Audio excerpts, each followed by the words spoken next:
এখানে দুটো ঘটনা আছে, একটা হলো ইসরা আর একটা মিরাজ। কোরআন পাকে সূরা বনী ইসরাঈলের শুরুতে আল্লাহ তাআলা ইসরার কথা বলেছেন। বাদ আউযু বিল্লাহি মিনাশ শাইতানির রাজীম, বিসমিল্লাহির রহমানির রহিম।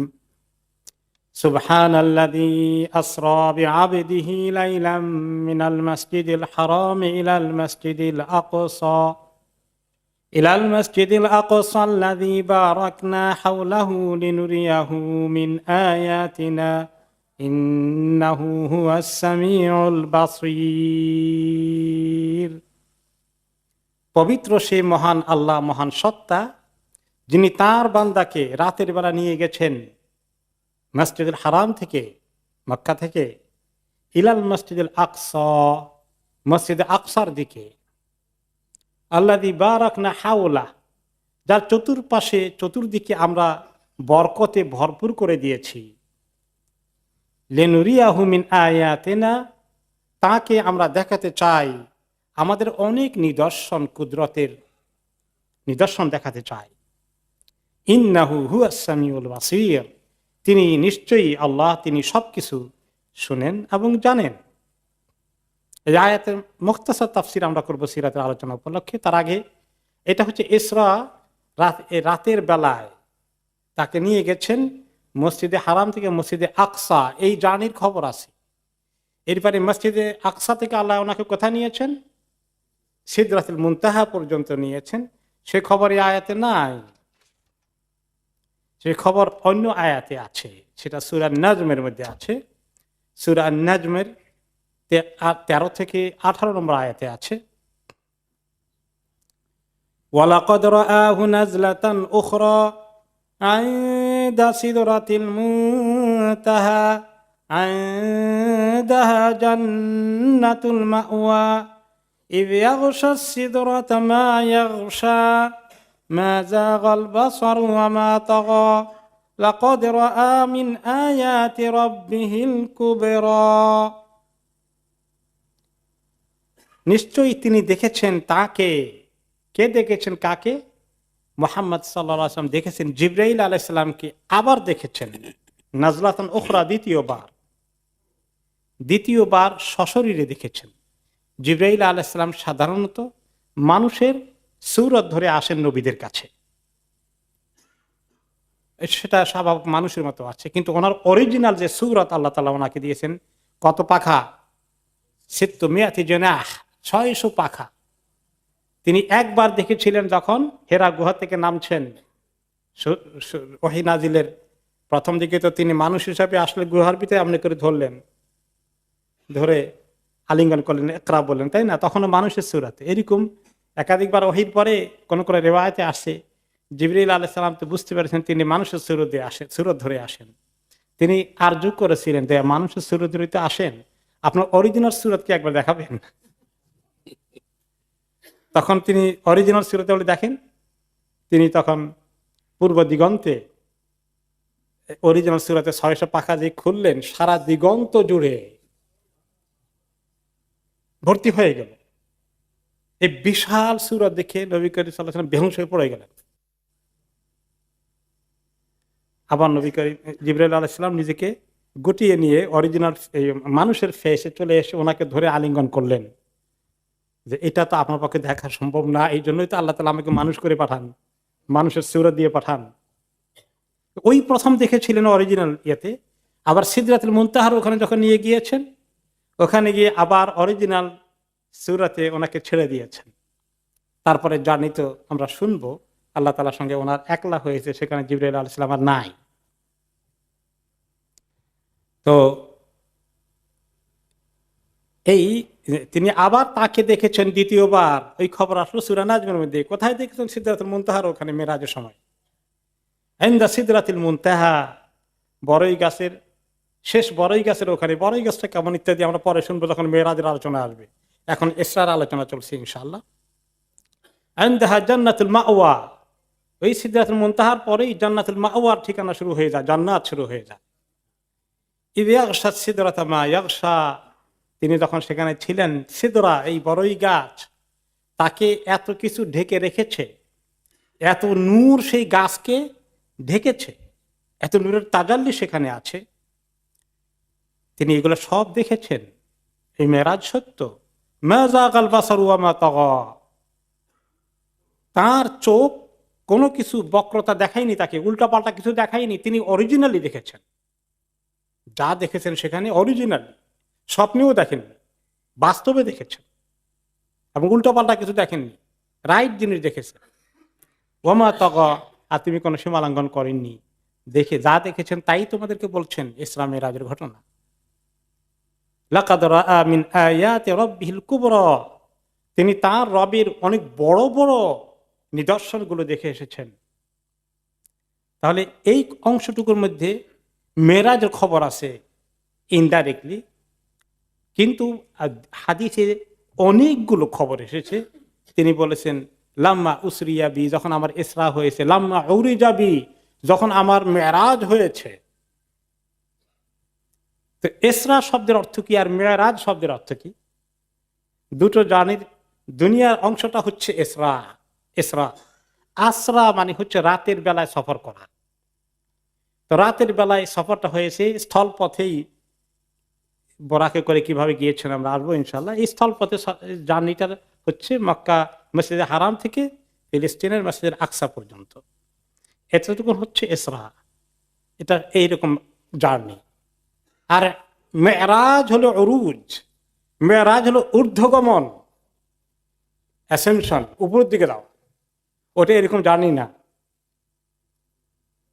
এই দুটার নাম আরেকটা, সেটা আরেকটি বিশাল জার্নি। তো জার্নির দুটো পর্যায়ে আছে। আজকে সম্ভবত আমরা হয়তো ইসরাটাই ইনশাল্লাহ কভার করব। দেখা যাক কতদিন আমরা যেতে পারি, মেয়েরাজে ঢুকতে পারি কিনা। তা নাহলে বাকিটা আগামী সপ্তাহে ইনশাল্লাহ। এই মাস রজব মাস, অনেকে তো এই মাসের উপরে নিয়ে আলোচনা করেন। কোইন্সিডেন্স হয়ে গেছে আলহামদুলিল্লাহ যে এই মাসেই আমরা এই ইসরা মেয়েরাজের আলোচনা করার আল্লাহ তাআলা আমাদেরকে সুযোগ দিয়েছেন আলহামদুলিল্লাহ। এই আয়াতের তাফসিরে আমরা আসি যে সুবহানাল্লাযী আসরা বিআবদিহি, পবিত্র সে আল্লাহ যিনি তার বান্দাকে নিয়ে ইসরা করিয়েছেন, রাতের বেলা সফর করিয়েছেন। এখানে আল্লাহ তাআলা আসরা বিরাসূলিহি বললেন না কেন? আল্লাহ রাসূলকে বলেন নাই, ডাকেন নাই। তিনি মোস্ট অফ দ্য টাইমস, আলহামদুলিল্লাহ, মোস্ট অফ দ্য টাইমস তিনি বলেছেন ইয়া রাসূল আল্লাহ, ইয়া রাসূল, ইয়া আইয়ুহান নবী, ইয়া আইয়ুহার রাসূল, এরকম করে ডেকেছেন, সম্মান করেছেন নবী করিম সাল্লাল্লাহু আলাইহি ওয়াসাল্লাম।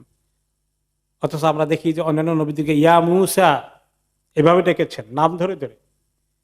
কোরআন শরীফে বোধহয় এই একাধবার এসেছে, আর সব জায়গায় কি এসেছে? আইয়ুহান নবী, আইয়ুহার রাসূল।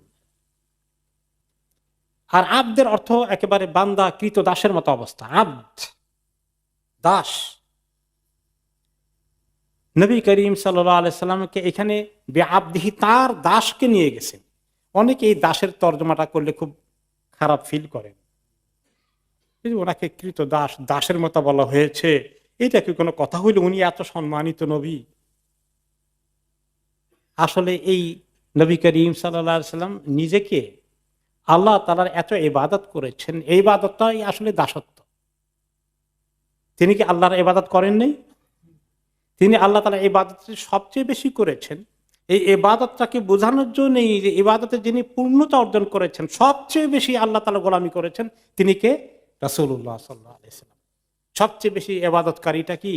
এই কথা বলাতে ওনার কি সম্মান কমলো না বাড়লো? সুবহানাল্লাহ। তোমরা কি করে মনে করো যে এই আল্লাহর দাসত্ব করা, আল্লাহর গোলামি করা, আল্লাহর হুকুম মানা, আল্লাহর ইবাদত করা, আল্লাহর কাছে সাজদা করে নিজেকে ছোট মনে করা, আল্লাহকে বড় মনে করা, এটা কি ওনার জন্য বড় শানের কথা না? এটা কি ওনার শানকে ছোট করে দেয়? কখনোই নয়। দুনিয়ার দাস, কৃত দাস, এদের সঙ্গে কি এইটা বোঝানো হয়েছে? না। তিনি সমস্ত ওনার জীবনকে আল্লাহ রাস্তায় যিনি কোরবান করে দিয়েছেন, ওয়াকফ করে দিয়েছেন, নিজের আরামকে হারাম করে দিয়েছেন। কাজে এখানে আব্দুল, সমস্ত মুফাসসিরিন কেরাম বলেছেন হাদাল আব্দ উবুদিয়্যাহ, এই উবুদিয়ত আল্লাহর বান্দাগি, হাদা লিশরাফ, ইদাফা আবদিহি, আল্লাহর বান্দা, আল্লাহর গোলাম, এই কথা বলার মধ্যে ওনার সম্মান বেড়েছে, লিশরাফ। বড় বড় মুফাসসিররা এই তাফসীর করলেন। এখন আমাদের জমানার কিছু লোকজন পাওয়া যায়, তারা বলে যে না, আল্লাহ নবীকে দাস বলা ঠিক না, ওনার সম্মান অনেক কমে যায়, এই কথা বললেন। নাউযুবিল্লাহ। এরপরে হলো মসজিদ আকসাতে, মসজিদ হারাম থেকে আল মসজিদুল আকসা। আল মসজিদুল হারাম এটা আল্লাহর পক্ষ থেকে, কোরআন থেকে এটা নাম আছে, যদিও এটা নাম আছে বাইতুল্লাহ। বাইতুল্লাহ আসলে ওই ছোট্ট যে মেইন কাবাটা, আর মসজিদুল হারাম হলো পুরো ঘরটা। যদিও বাইতুল্লাহ অনেকটা ওই পুরোটা ইনক্লুড করে, কিন্তু কাবা যেটা, কাবা ঘর, কাবা হচ্ছে ছোট্টটা, কালো কাপড় দিয়ে ঢাকা মাঝখানে, আর চতুর্পাশের ঘর যেটা এল মসজিদুল হারাম, এমনকি ফায়ার, পুরোটাই মসজিদুল হারামের মধ্যে আসে। আর পুরোটা কি অনেকটা লোকেরা এই কাবাকেও কোনো সময় বাইতুল্লাহ মনে করে, মসজিদ হারামটা বাইতুল্লাহটা কিছুটা লুজ, সেটাও বোঝায়, এটাও বোঝায়, কিন্তু অরিজিনালি কিন্তু আসলে বাইতুল্লাহ কাবা হচ্ছে মেইন, সেটা ইব্রাহিম আলাইহিস সালাম তৈরি করেছেন। এখন এটা পরিধি এর বাইরে বাড়তে পারে, বাড়তে বাড়তে অনেক দূর যেতে পারে। এখন তো অনেক বড় হয়েছে, আমরা তখন পৃথিবীতে থাকবো না, 100-500 বছর পরে আরো অনেক বড় হবে না? হয়তো এগুলো সব ভেঙে নতুন করে এত বড় করা হবে, এক এক দিকে বোধহয় আধা মাইল হয়ে যেতে পারে, আল্লাহ তাআলাই ভালো জানেন। তো এটা পুরোটাই মসজিদুল হারাম। সেখান থেকে আল্লাহ তাআলা ওনাকে নিয়ে গেছেন আল মসজিদুল আকসা। আকসা শব্দের অর্থ কি? আকসা মানে দূর, দূরের মসজিদ। তো মক্কা থেকে তখন ওই মসজিদে আকসা পৃথিবীর মধ্যে এরপরে আর কোনো এর চেয়ে দূরে কোনো মসজিদ নেই, সেই মসজিদে দূরের মসজিদ। যেমন বলা হয় আশারকুল আকসা, দূর প্রাচ্য, ফার ইস্ট, কে বলে ফার ইস্ট, অনেক পূর্ব। ফার ওয়েস্ট যদি হয় আল গারবুল আকসা, এই আকসা মানে ফার, দূর, দূরের মসজিদে। মক্কা লোকদের জন্য তখন ওই মসজিদ আকসা ছিল বেশ দূরের মসজিদ, এর দূরে আর কোনো মসজিদ তাদের জানা নেই। আল্লাহ ইবারাকনা হাওলাহু, যেই মসজিদে আকসার চতুর্দিকে, তার চারপাশে আশেপাশে আমি সমস্ত বরকতে ভরপুর করে দিয়েছি।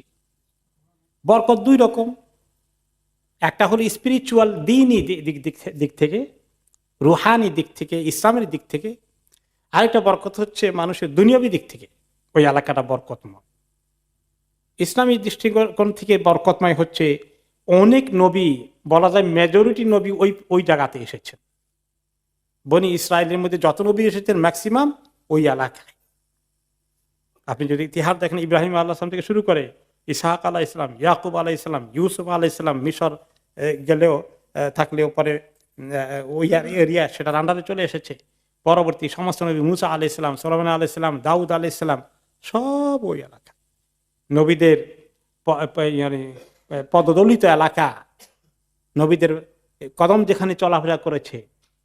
আর প্রচুর নবীও সেখানে ইন্তিকাল করে সমাহিত আছেন, তারা সেখানে শুয়ে আছেন। তো ওইটা এই বরকতের এলাকা। এটা হলো দ্বীনি দিক থেকে। আর দুনিয়াবী দিক থেকে ওই এলাকাটা আসলে পৃথিবীর মধ্যে অন্যতম উর্বর এলাকা, ভালো ভালো রিজক আল্লাহ তাআলা ওখানে দান করেছেন। ওখানকার ফসলগুলো, ফলগুলো, ভেজিটেবলগুলো অত্যন্ত ভালো।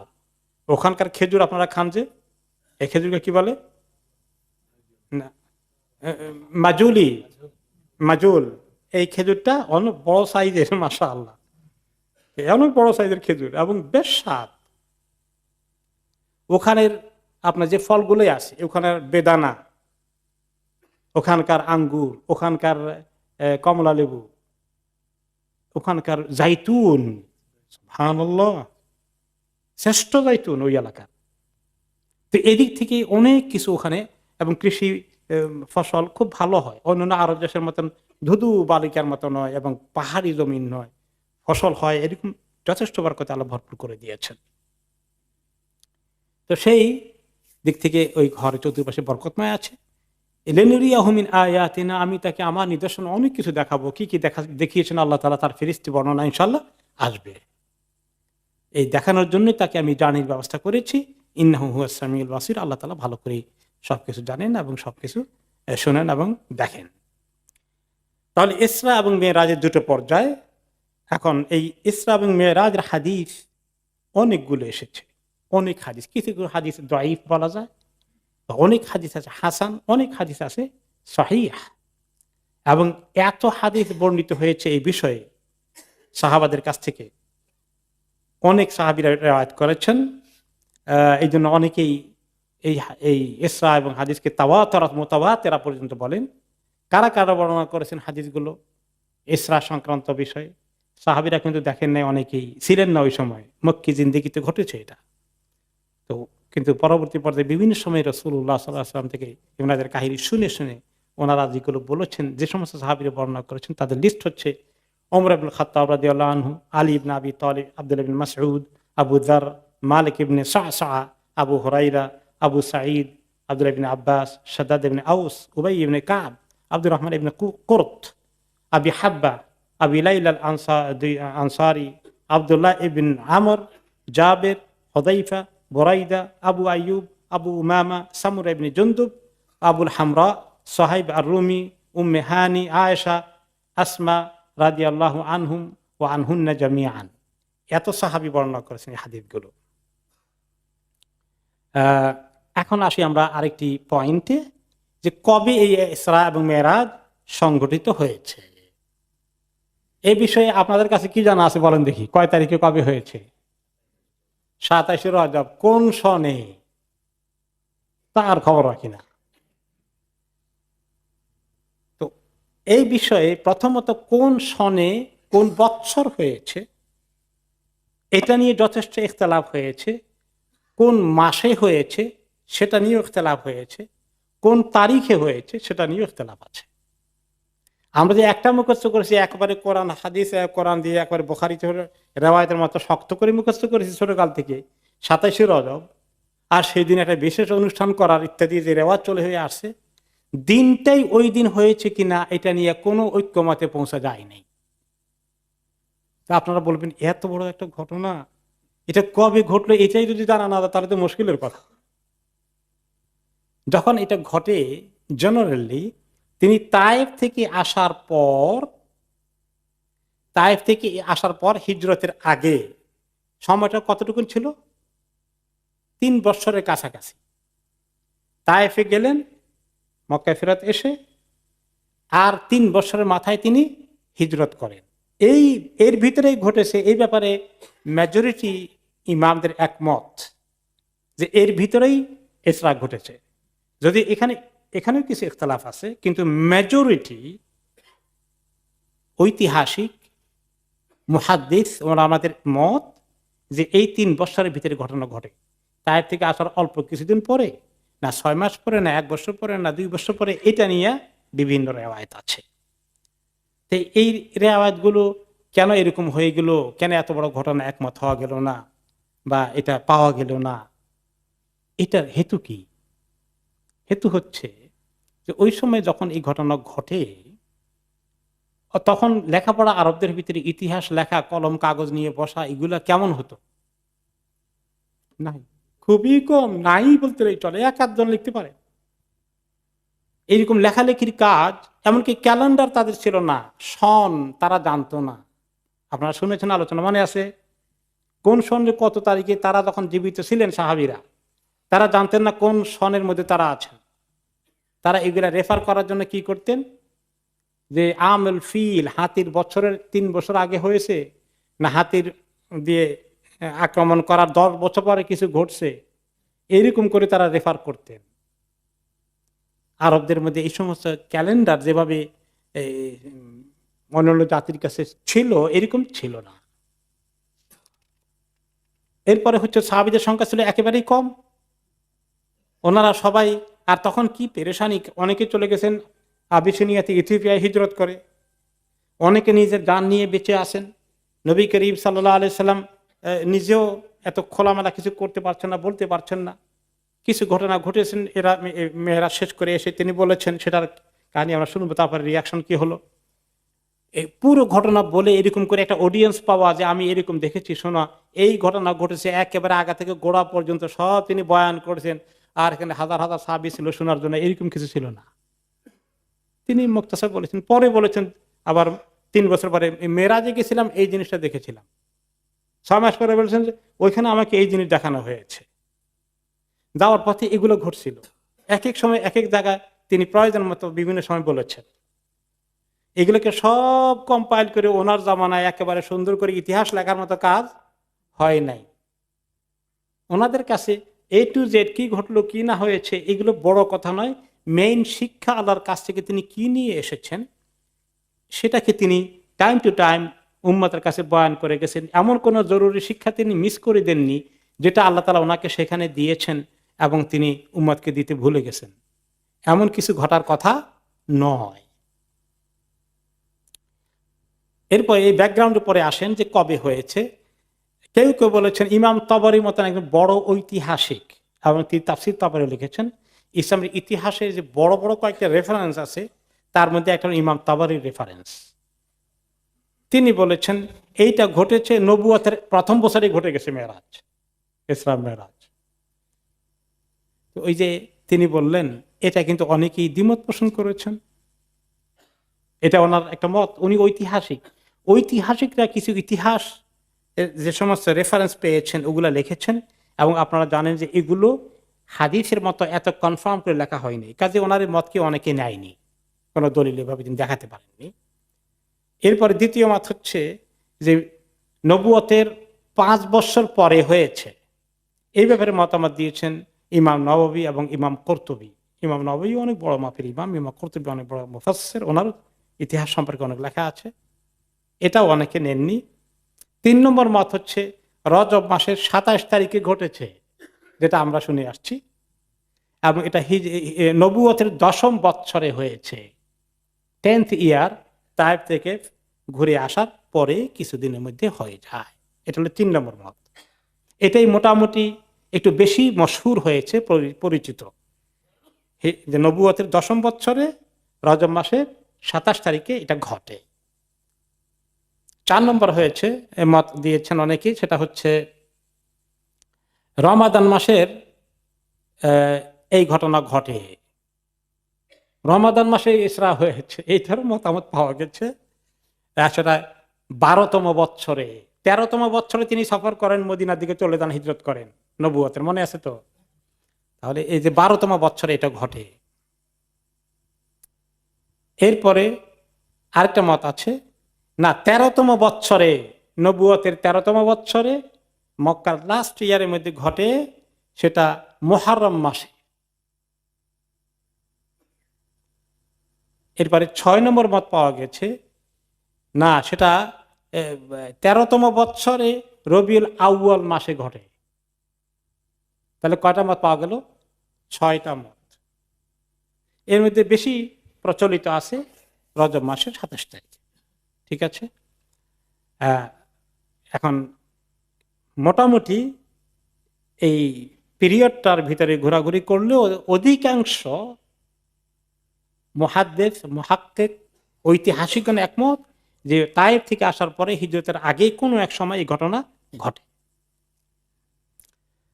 এখন আসলে কেউ কেউ বিতর্ক করেছেন যে ইসরা হয়েছে শারীরিক ভাবে না রুহানি ভাবে না স্বপ্নে।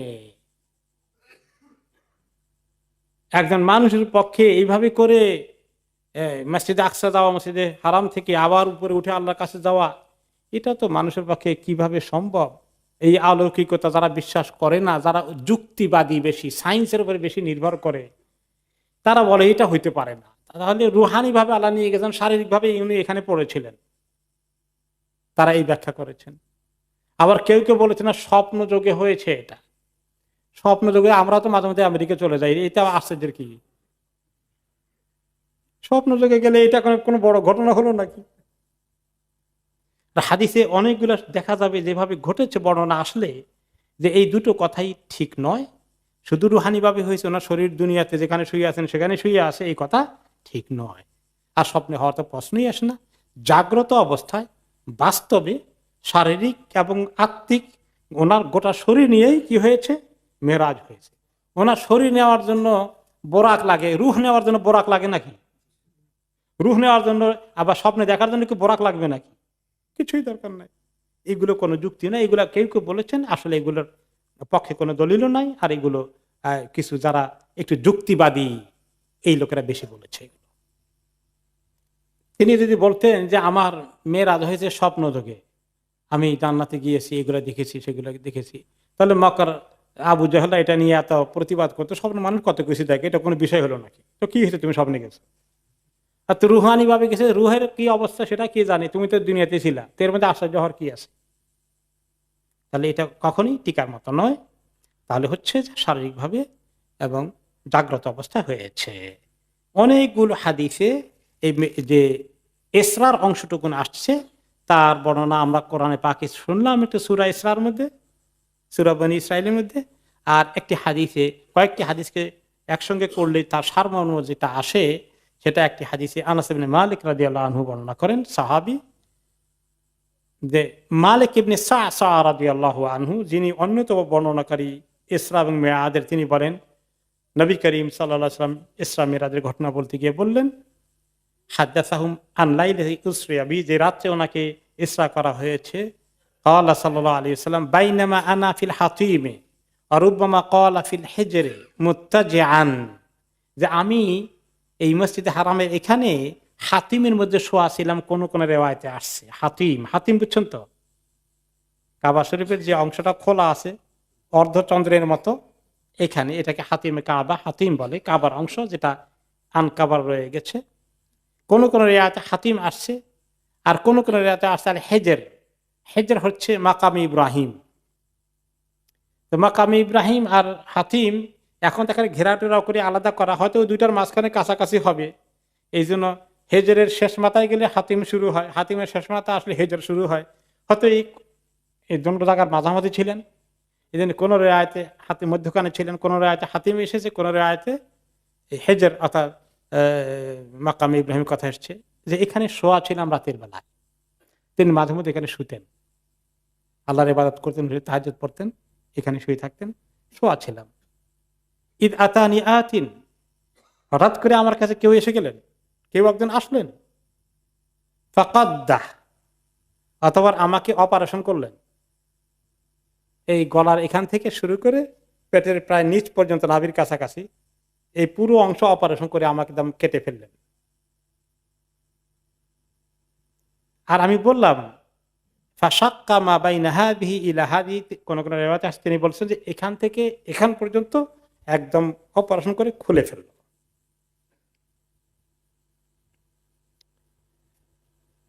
এরপরে ফাস্তাখরাজা কালবি, সে খুলে তারা, উনি আবার দেখেন, এখন আজকাল অপারেশন হয় অ্যানেস্থেসিয়া না করেও হয়, দেখে আবার অপারেশন কোনখান দিয়ে হচ্ছে। আল্লাহ তাআলা ওনাকে অপারেশন করালেন ফেরেশতাদেরকে দিয়ে, উনি দেখতে পাচ্ছেন, উনি বললেন যে আমি দেখতে পেলাম যে আমার কাল্ব, আমার হাড়টাকে খুলে ওনারা বের করে ফেললেন, যে ফেরেশতা অপারেশন করছেন খুলে বের করলেন। সুম্মা উতিতু বিতাসতিম মিন যাহাব মামলুআতিন ঈমানান, অতঃপর একটি প্লেটে আমার হাড়কে রাখা হলো, বড় একটা ভাণ্ডের মধ্যে, এবং যে ভাণ্ডটা সোনার তৈরি এবং এটা ঈমানে ভরপুর হয়ে আছে ভাণ্ডটা, সেখানে আমার হাড়টাকে রাখা হলো। ফাগাসালা কালবি, অতঃপর আমার এই হাড়টাকে ভালো করে ধুইলেন, কোন কোন রিওয়ায়াতে আছে জমজমের পানি দিয়ে ধুলেন,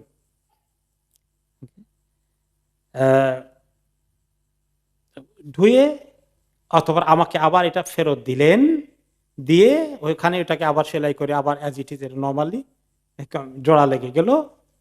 সুম্মা উতিতু বিদাব্বাতিন দুনাল বাগলি ফাওকাল হিমারি আবিয়াদ, অতঃপর আমার সামনে নিয়ে আসা হলো একটি জন্তুর মতো, জানোয়ারের মতো, পশুর মতো, যেটা বলা যায় যে গাধার চেয়ে একটু বড় আর খচ্চরের চেয়ে একটু ছোট, মাঝামাঝি সাইজ, আবিয়াদ, খুবই শুভ্র, এত সাদা, এত মানে শুভ্র, এটা কি কোন কোন রিওয়ায়াতে আছে বরাক। বরাক শব্দটি বার্ক থেকে, বার্ক কথাটা কোরআনে পাকে সূরা আল বাকারাতে এসেছে। বার্ক অর্থ কি? বিদ্যুৎ। বিদ্যুৎ যখন চমকায়, বিদ্যুতের গতি কত দ্রুত গতি সম্পন্ন, খুব দ্রুত গতি থেকে বার্ক, সেখান থেকে এই জন্তুটার নাম হচ্ছে বরাক, এই পশুটার নাম বরাক। এবং সেই তিনি বললেন ইয়াদাউ খাতওয়াহু ইনদা আকসা তারাফিহি, সে জন্তুটা যখন যায় এরকম করে, জমিনে যখন যায় এরকম করে আঠে, আর যখন উপরের দিকে গেছে এরকম করে, সেটা আকসা তারাফিহি, তার এক একটি পা জাম্প করে এত দূর যায়, তার চোখের দৃষ্টি যদ্দূর গিয়ে শেষ হয় সেখানে গিয়ে আরেক পা গিয়ে পড়ে। তার লাফটা এত দ্রুত। ওয়াকানা মুসরাজান মুলাজ্জামান, আর সে যখন এসেছে এই পশুটি আমার সামনে দাঁড়িয়ে গেল, সেখানে সুন্দর করে সিট বিছানো আছে এবং লাগাম দেওয়া আছে রেডি, আমি উঠলে যেন ধরতে পারি লাগামটা, সব রেডি। জিবরাইল আলাইহিস সালাম বললেন যে আপনি এখানে চড়েন, এটাই উঠে বসেন। ফালাম্মা আরাদা নবী সাল্লাল্লাহু আলাইহি ওয়াসাল্লাম আন ইয়ারকাবাহু ইসতাসআবা আলাইহি, নবী করিম সাল্লাল্লাহু আলাইহি ওয়াসাল্লাম যখন উঠবেন এটা একটু নড়াচড়া করছে, তিনি উঠতে ডিফিকাল্ট হয়ে যাচ্ছে। ফাকাল লাহু জিবরিল আলাইহিস সালাম ইয়া আবি মুহাম্মাদিন তাফআলু হাদা, হে বুরাক, তুমি নবী মুহাম্মদের সঙ্গে এমন আচরণ করছো? বি কোয়াইট, কে উঠবে এখন তুমি জানো, চিনছো তাকে? ফামা রাকিবাকা আহাদুন আকরামু আলাল্লাহি মিনহু, তোমার উপরে যদি আর কেউ সওয়ার হয়ে থাকে কোনোদিন, এই ব্যক্তির মতো আর সম্মানিত কোন ব্যক্তি আর কোনোদিন তোমার পিঠে উঠেনি, কাজে সাবধান। এই কথা শুনে নবী মুহাম্মদ সাল্লাল্লাহু আলাইহি ওয়াসাল্লামের শান, ওনার নাম শুনেই তার ভিতরে এমন একটা চেঞ্জ আসলো, সে এমন এফেক্টেড হয়ে গেলেন যে তার শরীরে দিয়ে ঘাম বাইরে শুরু হয়ে গেল। সর্বনাশ, আল্লাহর ওই নবী তিনি। তারপরে সে শান্ত হয়ে গেল, আমি তারপরে উঠলাম, আর ক্ষণিকের মধ্যে চোখের পলকেই পৌঁছে গেলাম বাইতুল মাকদাসে।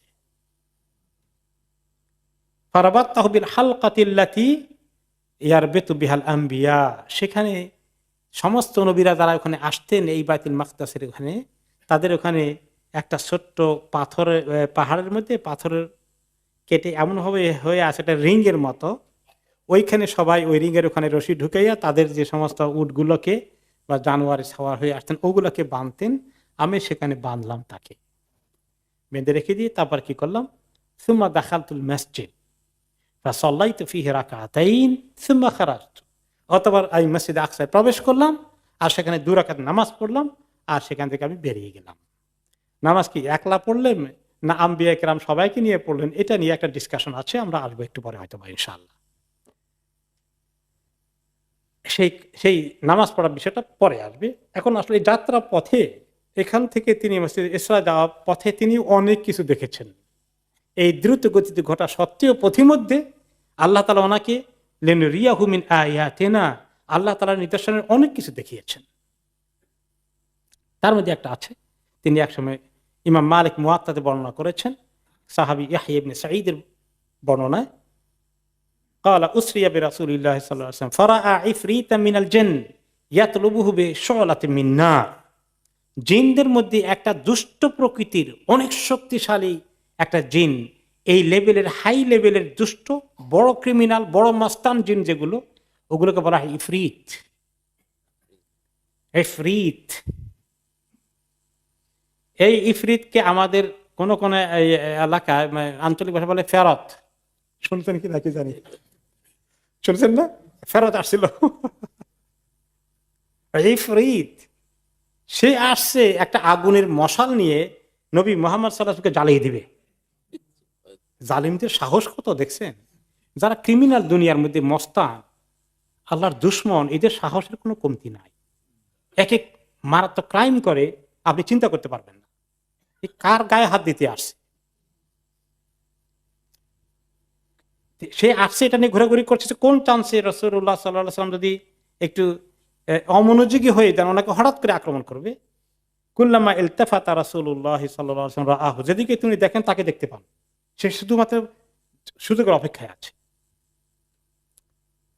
জিবরিল আলাইহিস সালাম নোটিস করলেন, তিনি বললেন আফালা উআল্লিমুকা কালিমাতিন তাকুলুহুন, হে নবী মুহাম্মদ সাল্লাল্লাহু আলাইহি ওয়াসাল্লাম, আপনাকে কয়েকটা বাক্য শিখাই দেব, একটা দোয়া বা জিকিরের মতো, এটা করলে কাজ হবে। এখন ইযা কুলতাহুন্না তুফিয়াত শুলাতুহু ওয়া খাররা লিফিহি, আপনি এটা পড়লেই তার এই আগুনের মশাল নিবে শেষ, এবং সে তার উপর হয়ে ধপ করে জমিনে পড়ে তার 12টা বাজবে। ফাকাল রাসূলুল্লাহ সাল্লাল্লাহু আলাইহি ওয়াসাল্লাম, বলা অবশ্যই বলেন, আমি পড়ি তাড়াতাড়ি। ফাকাল জিবরিল ফাকুল আউযু বিওয়াজহিল কারীম ওয়া বিকালিমাতিল্লাহি তাম্মাতিল্লাতি লা ইউজাউযুহুন্না বাররুন ওয়ালা ফাজির। আমি আশ্রয় চাই সেই আল্লাহর চেহারার দিকে যিনি অত্যন্ত সম্মানিত। আল্লাহ তাআলার ওই বাক্যগুলো পড়ে, কমপ্লিট বাক্য, যেগুলা পড়লে কোনো ভালো মানুষ, কোনো দুষ্ট মানুষ কোনোদিন সেগুলা বাউন্ডারি ক্রস করতে পারবে না। দুষ্ট প্রকৃতির হোক, ভালো হোক, কেউ এগুলাকে এই বাউন্ডারি ভেদ করে যেতে পারবে না। মিন শাররি মা ইয়ানজিলু মিনাস সামাই ওয়া শাররি মা ইয়ারজু ফিহা।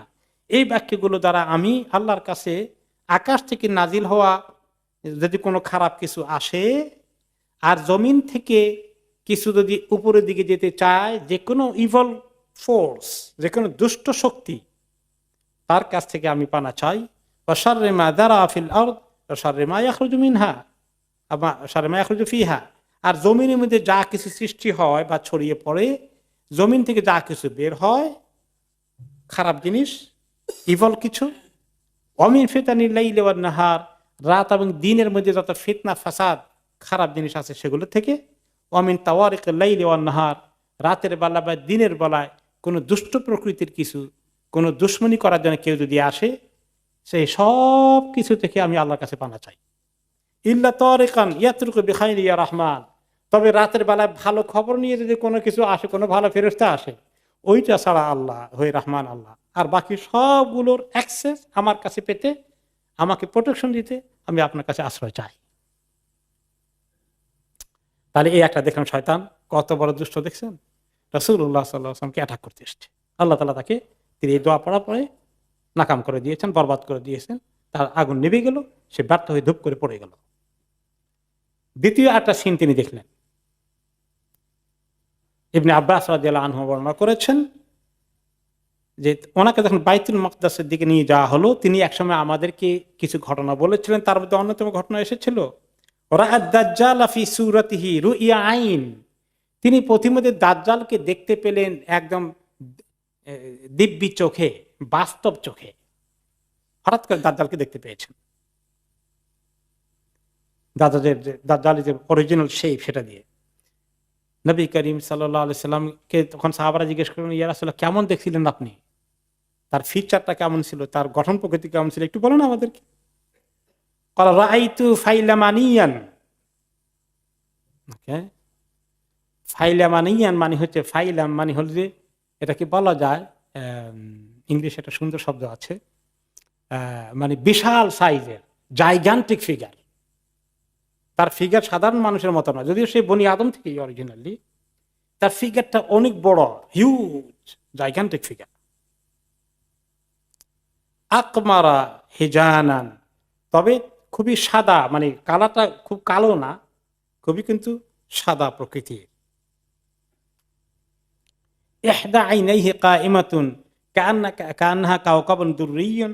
কোন কোন অনুরায়তে আছে তার একটি চোখ হলো একেবারে কিসমিসের মতো, এরকম করে, যেটা কাজ করে না, বেকার। কিন্তু আরেকটি চোখ অনেক বড় এবং অনেক পাওয়ারফুল,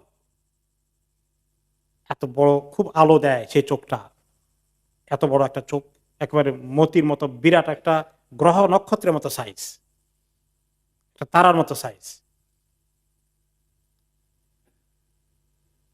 তারপরে বললেন, কান্না শা'রা রাসিহি আগসানু শাজারাতিন, মাথাটাও বড়, আর মাথার চুলগুলো এত বড়, মনে হয় যেন মাথার চুলগুলো কতগুলো গাছের শাখা প্রশাখার মতো হয়ে আছে। এত বড় সাইজের কিছু, এত বড় সাইজের অস্তিত্ব দেখেই তখন দাজ্জালের ফিতনায় যারা পড়বে তারা বলবে, এত বড় জিনিস তো আর কোনো সৃষ্টি হইতে পারে না, নিশ্চয়ই এটাই বোধহয় মাবুদ। সে তো ক্লেম করবে যে আমি তো আল্লাহ। আমরা জুমার খুতবা আমরা একবার আলোচনা করেছিলাম, দাদা শুনেছেন। তাহলে দ্বিতীয় সিন হলো তিনি দাজ্জালকে দেখেছেন। তৃতীয় সিন দেখেছেন তিনি, ক্বালা আনা ইযা আনা বিইমরাআতিন হাসিরাতিন আন যিরাআইহা, যে আমি প্রতিমধ্যে হঠাৎ করে দেখি এক মহিলা তার একেবারে হাত দুটাকে খালি করে এরকম করে একেবারে সজ্জিত হয়ে দাঁড়িয়ে আছে। তাকে আল্লাহ যাতে সৌন্দর্য দিয়েছে সব প্রকাশ করতে চায়, আর হয়তো অনেক কিছু সৌন্দর্য, সোনা রূপার অলংকার ইত্যাদি সব পরে সে আমার দিকে, আমার দৃষ্টি আকর্ষণের জন্য পথিমধ্যে ওয়েট করছে। আমি বললাম মা হাদিয়া জিব্রাইল, জিব্রাইল এই এই এই মহিলাটা কে? বলে স্যার ইয়া মুহাম্মদ, মুহাম্মদ সামনের দিকে চলে যান, কুইকলি পার হয়ে যান, এটা পার হয়ে যান। ফাইদা শাইউন ইয়াদউহু মুতানাহিয়ান আনিত তারিক,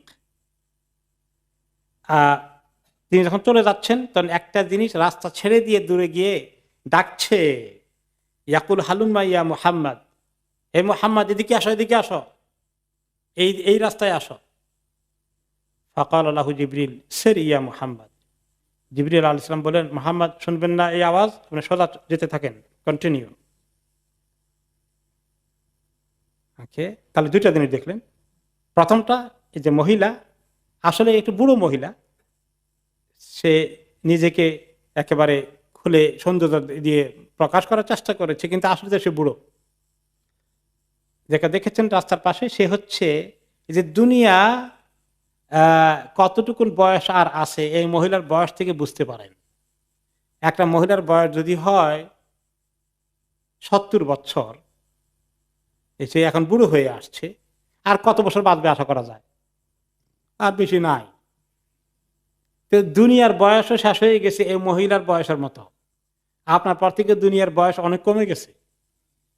তো নবী করিম সাল্লাল্লাহু আলাইহি ওয়াসাল্লামের আগে দুনিয়া অনেক লম্বা ছিল, ওনার পরে এখন অনেক কমে এসেছে। ওয়া আমাল্লাযী আরাদা আন তামিলা ইলাইহি ফাযালিকা আদুউল্লাহ ইবলিস আরাদা আন তামিলা ইলাইহি। আর আরেকটা দেখলেন, আপনাকে ডাকলে এদিকে আসো, এদিকে আসো, ওইটা দুষ্ট ইবলিস। সে আপনাকে কোন রকম ধোঁকা দিয়ে নিয়ে যাওয়া যায় কিনা, অন্য পথে নেওয়া যায় কিনা, সেই দিকে আহ্বান করেছে। এই জন্য বলেছি এই দুইটার কথা শুনবেন না, আপনি সামনের দিকে চলে আসেন। তাহলে দুনিয়া বয়স বেশি বাকি নাই, দুনিয়াও কম। আসলে আমাদের প্রত্যেকের দুনিয়ার হায়াতও কম। এতে যত ডাকে আমাদেরকে ততই আমরা তার দিকে ঝুঁকে পড়ার কোনো কারণ নাই। আমরা আখিরাতের জার্নিতে রওনা হয়ে যাচ্ছি, সেটা মনে রাখতে হবে। এখানে এই মেসেজ দেওয়া হয়েছে। আর শয়তান যে আমাদেরকে ইসলামের পথ থেকে সরিয়ে ডাকে, এটার চেষ্টা সে নবী মুহাম্মদ সাল্লাল্লাহু আলাইহি ওয়াসাল্লামকেও করেছে। এই মেসেজ আমরা এখানে পেলাম। এরপরে আমরা যাই 4 নম্বরে, একটি সুন্দর ঘটনা। সেটা হচ্ছে তিনি বলেন আরেকদিন একটা হাদিসে, আমাকে যখন ইসরার দিকে নিয়ে যাওয়া হলো, আমি পথিমধ্যে ফিলিস্তিনের ওদিকে যাওয়ার পথে আমি পেলাম এক জায়গায় আলা রাইহাতিন তাইয়্যিবা, এত সুন্দর সুগন্ধ আসছে জমিন থেকে, কোন এক জায়গা থেকে।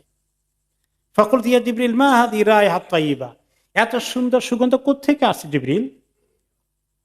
ক্বালা হাযিহি রাইহাতু মাশাতা ইবনাতি ফিরআউন ওয়া আওলাদিহা, ফিরআউনের মেয়ে এবং ছেলে মেয়েদেরকে যে মহিলা, যে চাকরানী মহিলা মাথার চুল আঁচড়াতো, ওই মহিলা কবর থেকে এই সুগন্ধ আসছে।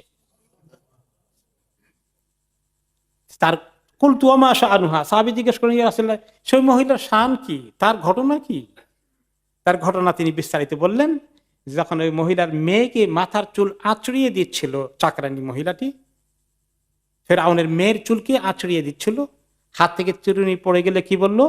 বিসমিল্লাহ বলে উঠালো। তো বিসমিল্লাহ বলে উঠানোর পরে মেয়ে কি বলে? ও আমার আব্বার নামেই উঠাচ্ছ তাই না? আল্লাহ বলতে আমার আব্বাকেই তো মিন করছো? না না না না, রব্বি রব্বু আবি ও রব্বু কে রব্বি আবি কে আল্লাহ। না, আরেকজন রব আছেন, বড় রব, যিনি আমার রব, তোমার রব, আর তোমার বাবারও রব। হ্যাঁ, তুমি এগুলো বিশ্বাস করো? আমি আর আব্বাকে খবর দিচ্ছি। তাকে খবর দেওয়া হলো, ডেকে নিয়ে গেলেন মহিলাকে, ফেরাউন নিয়ে গেল, বলে তুমি বিশ্বাস করো আমি ছাড়া কোনো রব আছে? আছে, যিনি আমার রব আপনার রব। এই কথা থেকে তুমি সরবে না? নো। তাহলে বিরাট এক কড়াই, সেখানে তেল ঢেলে গরম করা হচ্ছে, আর বলা হলো তোমার একটা একটা করে তোমার বাচ্চাকে ওখানে ফেলে দেবো। ফেলে দেওয়া হলো জ্বলন্ত কড়াইয়ের মধ্যে, ফুটন্ত তেলের মধ্যে। সর্বশেষে তার কোলে যে দুধের বাচ্চাটা আছে, এটাকে নিয়ে ফেলে দিতে হবে। তার কোলে আছে, এটাকে ফেলে দিবে আগে। মা এখন তাকে সহায়তা হবে। মা হেজিটেশন করতেছে, আরে ছোট বাচ্চাটাকে এই কি কষ্টটা হবে।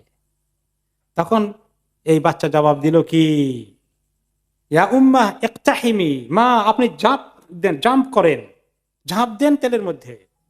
ফাইন্না আযাবাদ দুনিয়া আহওয়ানু মিন আযাবিল আখিরাহ, দুনিয়ার আযাব অনেক হালকা আখিরাতের আযাব থেকে। আপনার জন্য আখিরাতে আল্লাহ অনেক শান্তি রেখেছে মা, একটু সামান্য কষ্ট হলে আপনি আল্লাহ সন্তুষ্টির দিকে চলে যাবেন। সেই মহিলা এই এই কাজ থেকে এত সুন্দর চলে এসেছে, এটা তিনি দেখলেন।